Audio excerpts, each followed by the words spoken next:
This portion of Our View on Outview is being brought to you by the GLBT Guide and Yellow Pages of Washington State. Visit them online at lgbt-community.org. Embrace change. They broke up before she went on vacation with Daniel. So see, no scandal. Or even juicier scandal. Do you think Fashion Buzz would go near a guy like me? I mean, look at me. But as a fabulous, bitchy queen, the fashion world welcomed me with open, well-toned arms. Hello? Hello, Alec. This is Michael. Welcome to Our View on Outview. Hi, Michael. Am I on the radio? You're being recorded, and we'll have it on our podcast. Okay, awesome.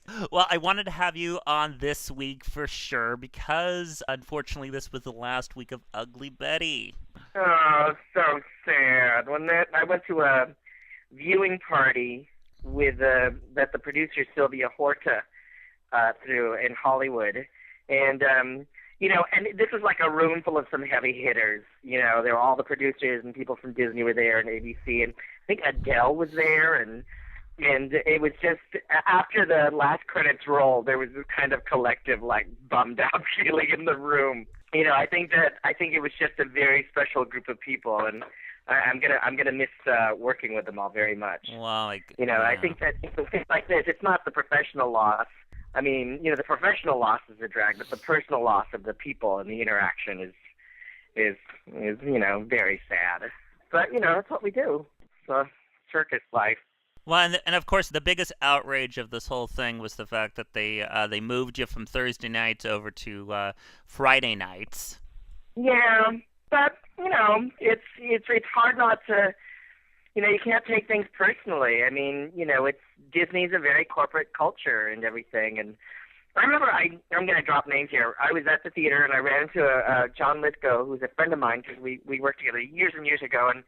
And I was like, congratulations on the success of Third Rock from the Sun. And he said, yeah, but they keep moving us around. And it was so funny. Like, I thought the show was such a huge hit and, people loved it and everything. And the people on it, it's just such a drag for the people on it to feel like, their work's not being respected. But the core audience for that show just absolutely loved it. And everybody and all of us on Ugly Betty feel enormous loyalty from the people who watched the show and stayed with us. And certainly my interaction on the street with people is always pleasant.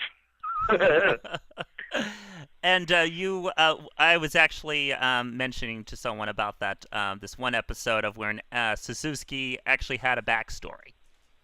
Yeah, I was given a backstory in season 3. Absolutely. And I had a secret double life. I was a heterosexual man with a wife and 2 kids, and I lived in New Jersey because that was the most outrageous secret they could come up for me.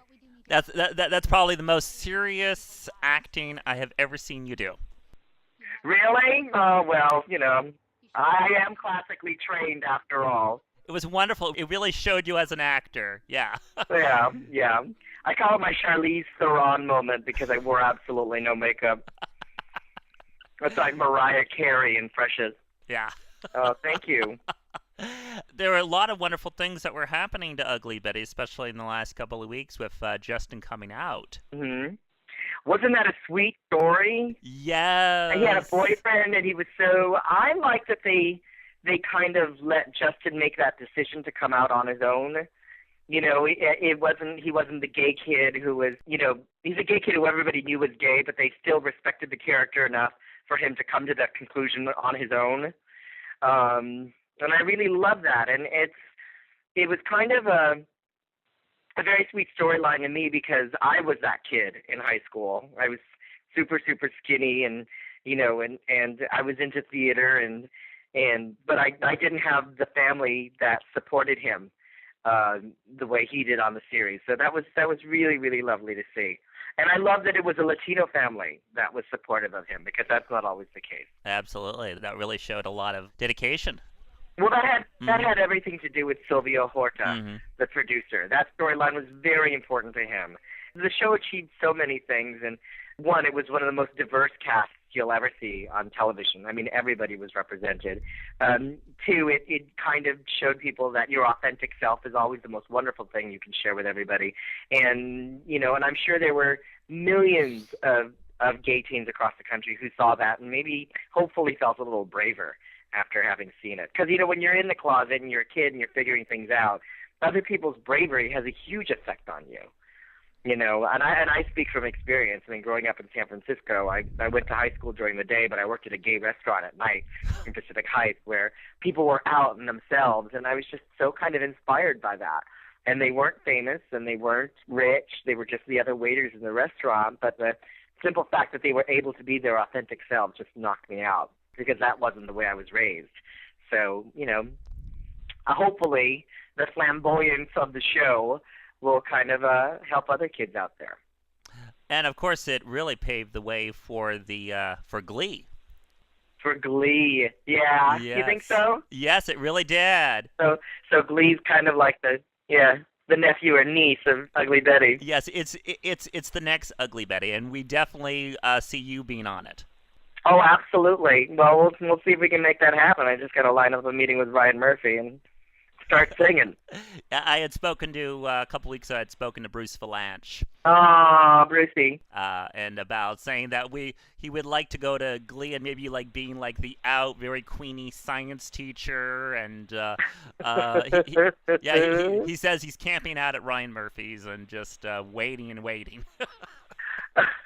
Yeah, well, I'm next in line. Yeah, absolutely. Every single major gay icon has been on that show, and it's going to be on that show. Yeah, I want to be a nerdy science teacher who longs to be a musical comedy star, whose secret wish.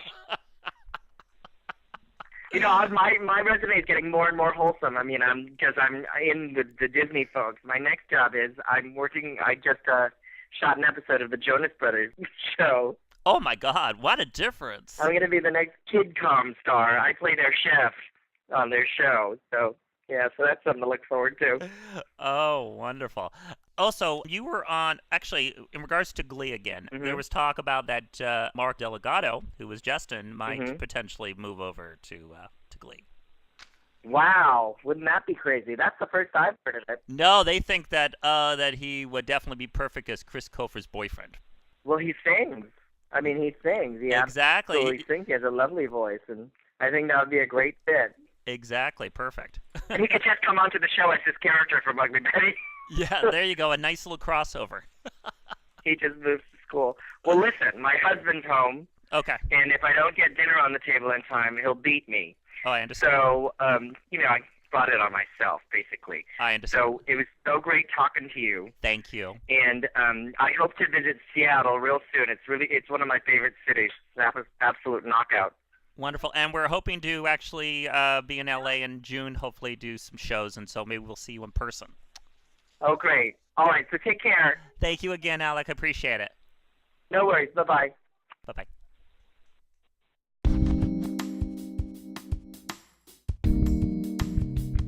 Thank you for joining us on this week's podcast of Our View on Outview. Please tune in again next week as our series continues with the latest in news and information.